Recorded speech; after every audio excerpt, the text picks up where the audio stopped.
The worst moment of my life didn't happen in a hospital. It happened under golden wedding lights while people were clapping. At least try not to make today about yourself. My aunt whispered, adjusting her diamond necklace as if my illness was a stain on her perfect outfit. Everyone gets tired. That doesn't mean you have cancer.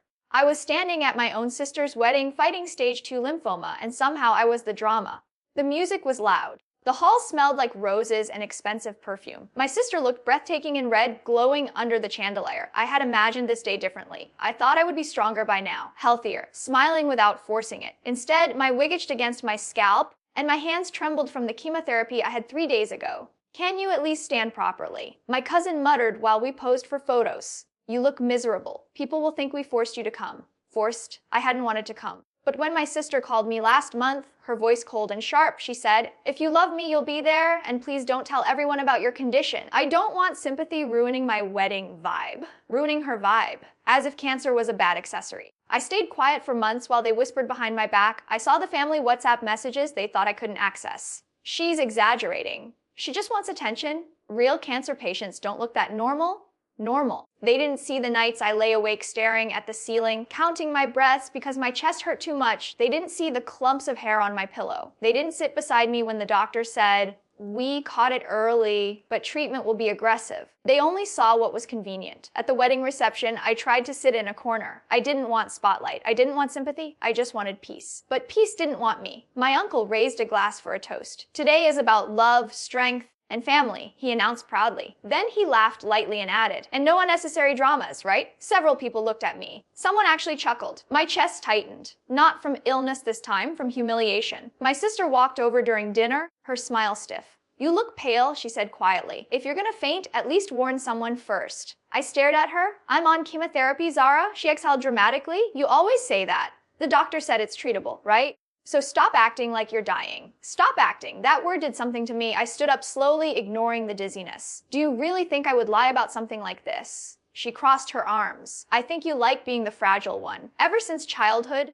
you needed extra care? That hit deeper than the disease. The music grew louder as the bride and groom were called to the stage. Applause erupted. I felt smaller with every clap. Then my aunt approached again, lowering her voice but not enough. If you're really sick, where are the reports? Where's proof? Anyone can say they have cancer these days. Proof. I had proof. I just didn't think I would need to defend my diagnosis like a criminal defending a lie. I reached into my clutch bag and pulled out a folded document. My latest scan results. My hand shook not because of weakness, but anger. Before I could unfold it, the hall doors opened. At first, no one noticed, but I did. Because I knew that face, tall, calm, professional, still wearing his hospital ID badge around his neck. My oncologist, Dr. Rahman. He wasn't supposed to be here. He scanned the room until his eyes landed on me, standing alone near the stage, holding medical papers like evidence in a courtroom. The music softened as whispers spread. Guests turned. The bride paused mid-step. My aunt blinked. Who is that? Dr. Rahman walked toward us with steady confidence. And that's when my sister's smile began to fade. Dr. Rahman stopped just a few steps away from us. The room wasn't silent yet, but it was getting there. He looked at me first, not at anyone else. You weren't answering your phone, he said gently. I was worried. No one here had used that word for me in months. My sister forced a polite smile. Excuse me, and you are. He turned toward her, calm but firm. I'm her oncologist. It was like someone had cut the music with scissors. The word hung in the air. Oncologist. My aunt let out a small, awkward laugh. Oh, so this is real.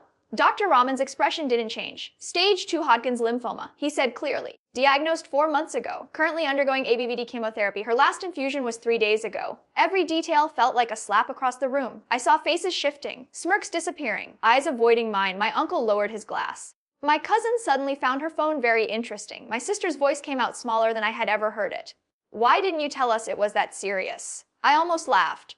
I tried, I said quietly. You just didn't want to hear it. Rahman looked around the hall, his tone still professional but edged with something sharper. She didn't want me to come. She said it was her sister's wedding and she didn't want to create a scene. Scene. The irony burned.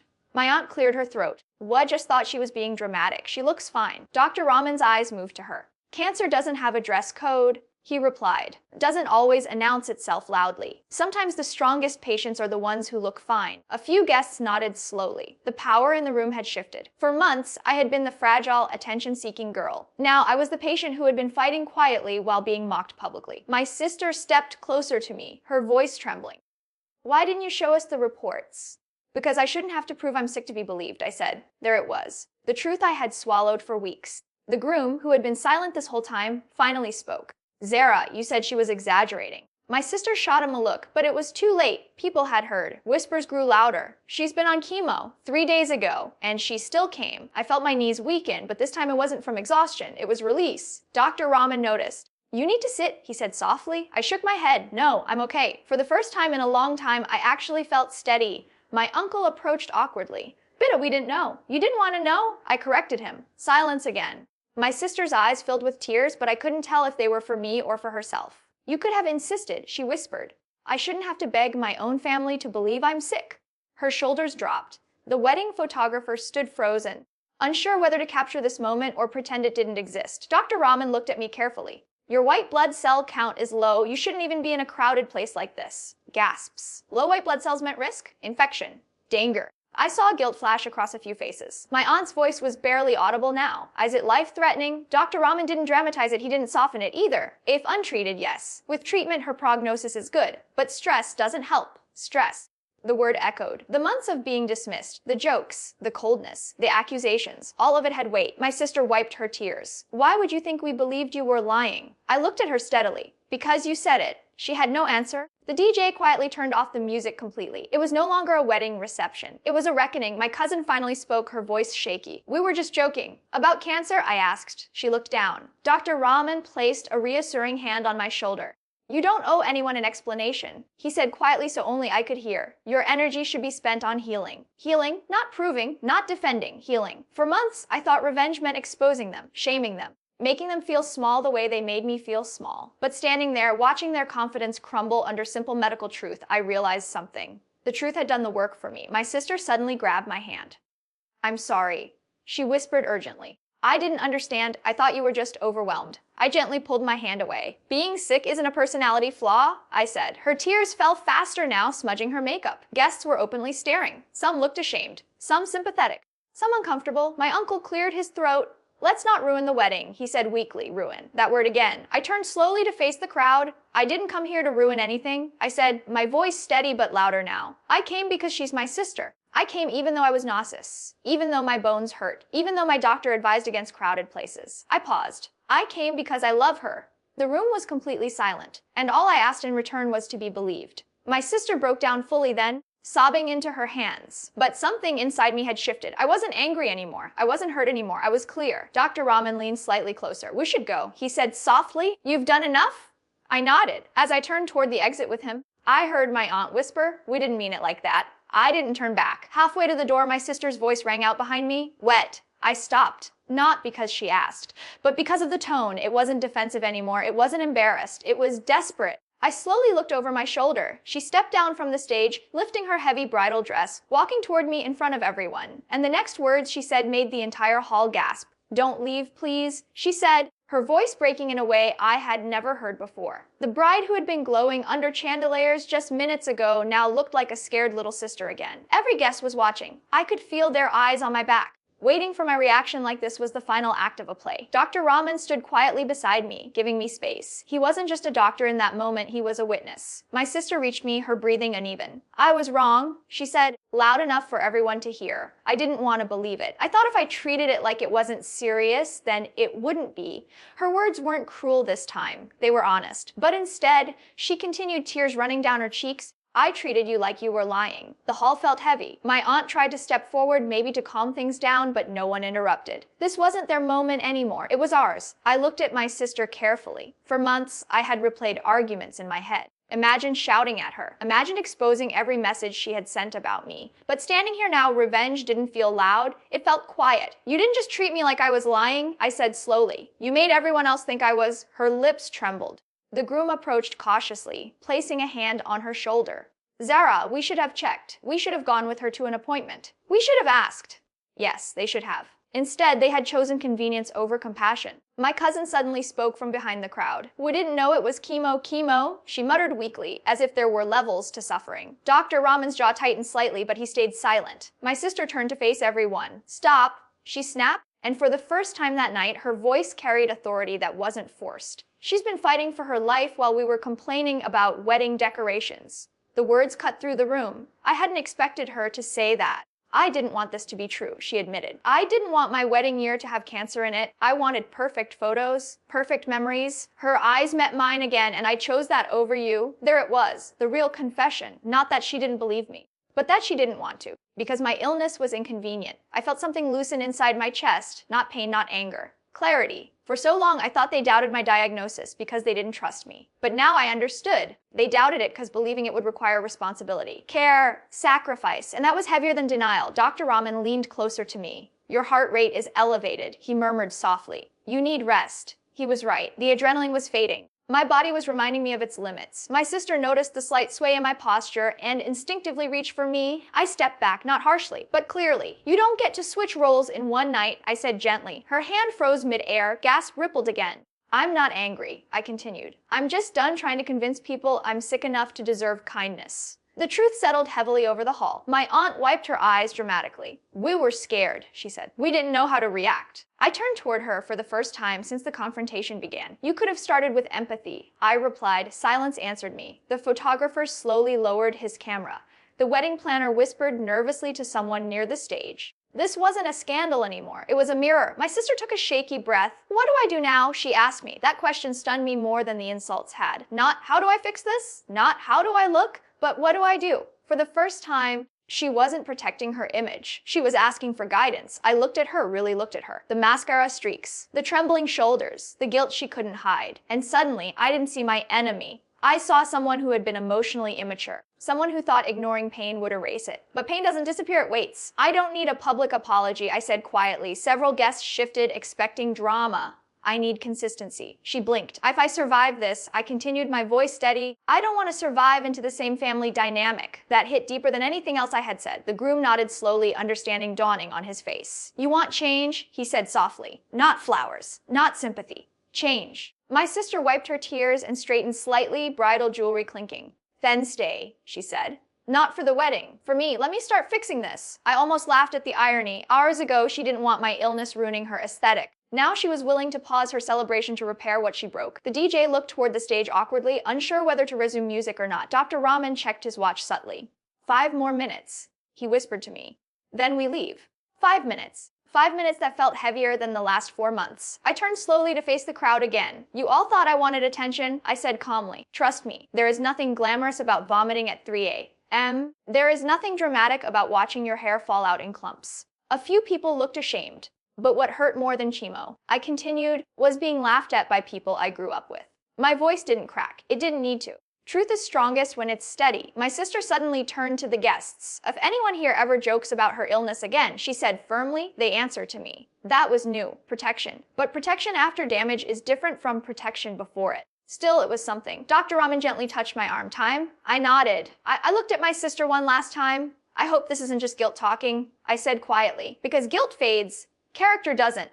Her face paled slightly at the weight of that sentence. I'll prove it, she whispered. I didn't answer. I simply turned toward the exit again. This time, no one tried to stop me. But just as I reached the doors, the wedding hall lights suddenly dimmed, not for drama, but because the generator switched briefly. In that split second of darkness, I heard something unexpected behind me. Not whispers, not excuses, but applause. Slow at first, then growing louder. I froze, because I couldn't tell whether they were clapping out of respect, or because they thought this entire confrontation was some emotional spectacle added to the wedding program. And that uncertainty, that single haunting doubt, made me wonder if anything had truly changed at all. The applause didn't stop. It grew louder, stronger, more unified. For a split second, my chest tightened again, not from illness, but from suspicion. Were they clapping because they finally understood, or because they had just witnessed the most dramatic wedding moment of their lives? I slowly turned around. No one was laughing. No one was whispering. They were standing. My uncle, my cousins, even the distant relatives who barely knew me. Standing, not for entertainment, for acknowledgement. The sound wasn't cheerful. It was heavy, respectful, and somehow apologetic. I didn't smile. I didn't bow my head. I just looked at them calmly, letting the moment breathe. My sister stepped forward again, but this time she didn't cry. She didn't beg. She faced the crowd. She has more courage than all of us combined. She said, her voice steady now, she's been fighting quietly while we judged loudly. No theatrics, no self-defense, just truth. The applause slowly faded. The DJ turned the lights back to normal brightness, but nothing felt the same anymore. The glittering decorations, The flowers, the gold stage backdrop, they all looked smaller somehow. Dr. Raman leaned closer to me. "No, we really need to go." I nodded. But before I could take another step, my father's voice cut through the air. "Wait." I hadn't heard him speak all evening. He had been sitting near the front, silent, distant, the way he always was during emotional situations. I turned. He stood slowly, adjusting his coat, walking toward me with measured steps. My heart pounded. If there was one opinion that had hurt more than the others, it was his silence. He stopped in front of me. For a moment, he didn't say anything. Then, in front of everyone, he did something that shocked the entire hall. He folded his hands slightly, not dramatically, but respectfully. "I failed you," he said. The room went still. "I thought ignoring it would make you stronger," he continued. "I thought if we didn't treat you like you were fragile, you wouldn't become fragile." His voice wavered for the first time in my life, but I confused strength with neglect. Those words hit deeper than any apology tonight. My throat tightened. He had never admitted fault so openly. "I should have sat beside you during chemo," he said quietly. "Instead, I asked your mother to go." He swallowed hard. I was scared. There it was again. Fear, not cruelty. Fear disguised as dismissal. My mother began crying softly from her seat. I hadn't even realized how much I needed to hear this from him until this moment. But something inside me remained guarded. "I didn't need you to be fearless," I said gently. "I needed you to be present." He nodded slowly, absorbing it. "I will be," he replied, simple, direct, no grand promises, just presence. Dr. Raman shifted slightly beside me, giving us space but watching my posture carefully. My energy was draining fast. I could feel it in my legs. My sister stepped closer to our father. "We all failed her," she said quietly. The groom added, "And we all fix it." That word again. Fix. I wondered if things were that simple. Pain leaves marks, even when apologies are real. I looked around the hall one last time. The chandeliers shimmered. The guests stood quietly now, no music, no movement. This wasn't a wedding anymore. It was accountability. I took a slow breath. "I'm not asking for perfection," I said softly. "I'm asking for empathy, for consistency. For not being treated like a burden when I'm already carrying enough." No one argued, no one rolled their eyes, no one whispered. Dr. Raman gently placed a supportive hand behind my back. "We need to leave now," he said firmly this time. My vision blurred slightly at the edges. Adrenaline was gone. Reality was returning. My sister stepped aside, clearing the path. But before I walked out, she spoke again, not loudly, not for attention. "For the record," she said, her voice steady. She didn't ruin my wedding. She looked around the hall. She saved our family from becoming something ugly. Silence answered her, not uncomfortable silence. Reflective silence. I didn't respond. I simply gave her a small nod. Not forgiveness. Not yet. But acknowledgement. Dr. Raman guided me gently toward the doors. As they opened, cool night air brushed against my face. It felt different from the suffocating warmth inside. Cleaner, quieter, safer. Behind me, I heard the faint sound of music starting again. Soft this time, life resuming. But not the same life. As we stepped outside, I exhaled deeply. "You handled that with more grace than most healthy people could," Dr. Raman said calmly. I gave a weak half smile. "I didn't plan any of it. Truth rarely needs rehearsal," he replied. We walked slowly toward his car. Halfway there, my phone buzzed repeatedly in my clutch bag. Message after message. Family group chat, I didn't open it. Not yet. I was too tired to read apologies typed in neat sentences. As I reached the car door, I paused. For months, I had imagined revenge as exposure, as humiliation, as watching them crumble. But standing there under the night sky, I realized something unexpected. Revenge had already happened. Not through shouting, not through destroying them, but through surviving, through standing steady in truth, through letting their own words collapse under reality. Dr. Raman opened the passenger door for me. "Your next scan is in 2 weeks?" He reminded gently. "Focus on that. Focus on healing." Not validation. I nodded and carefully sat inside. Just before the door closed, I glanced back at the wedding hall. Through the glass doors, I could see silhouettes moving again. People talking softer, slower. Something had shifted. Not perfectly, but undeniably. Dr. Raman closed the door and walked around to the driver's side. As he started the engine, my phone buzzed again, this time a direct message from my sister. I hesitated, then I opened it. 3 words. "I'm coming tomorrow." Not sorry. Not excuses. Just intention. I stared at the screen. Was it guilt? Was it growth? I didn't know. And for the first time in months, I didn't feel the need to figure it out tonight. Because whether they changed or not, I had. And that quiet transformation felt more powerful than any revenge I could have planned. The drive to the hospital apartment was quiet, not awkward. Just still. Streetlights passed in soft blurs outside the window, and for the first time in months, my mind wasn't racing with arguments I wished I had won. I had already won. Not against them, but against the version of myself that kept shrinking to stay comfortable for others. Dr. Raman parked outside my building and turned off the engine. "Get some rest," he said. Tonight was heavier than any treatment session. I gave a tired smile. "Thank you for coming."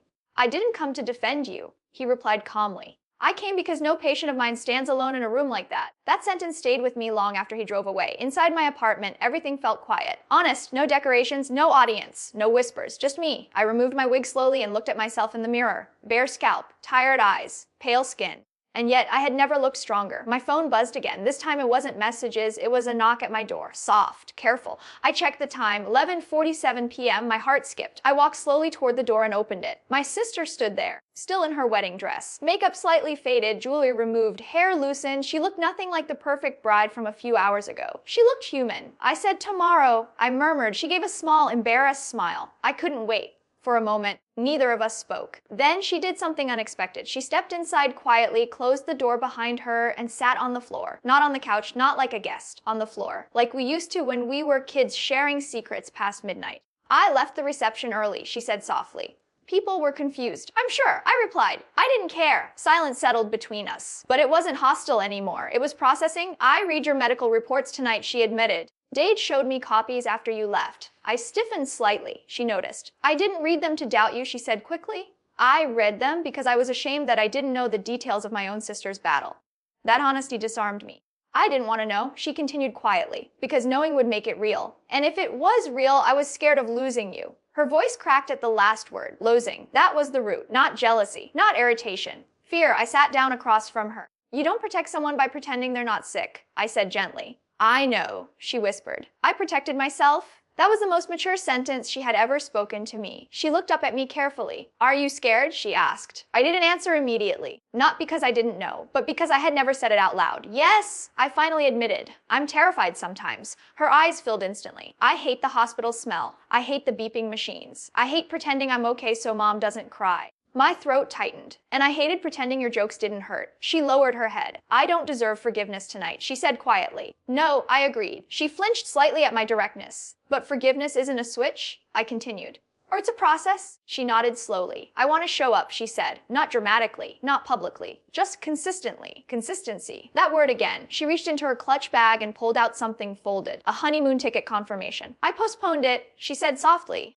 2 weeks. "Zara, I'm not canceling my life," she interrupted gently, "but I'm rearranging it. Your next scan is in 2 weeks, right?" I stared at her. "Yes, I'll be there." No audience, no applause, just a promise in a quiet apartment. And somehow that meant more than any public apology. "You don't have to give up everything," I said quietly. "I'm not giving up," she replied. "I'm prioritizing." There was growth in her eyes now, real growth. We sat there for a long time, talking. Not about weddings. Not about drama, but about treatment schedules, side effects, things I had been carrying alone. For the first time, she asked questions without defensiveness. For the first time, I answered without bitterness. Around 1:30 a.m., she stood up slowly. "I should go," she said. She paused at the door. Then she turned back. "You didn't ruin my wedding," she said firmly. "You saved me from becoming someone I wouldn't respect 5 years from now." I looked at her carefully. "And you showed me something too," she added.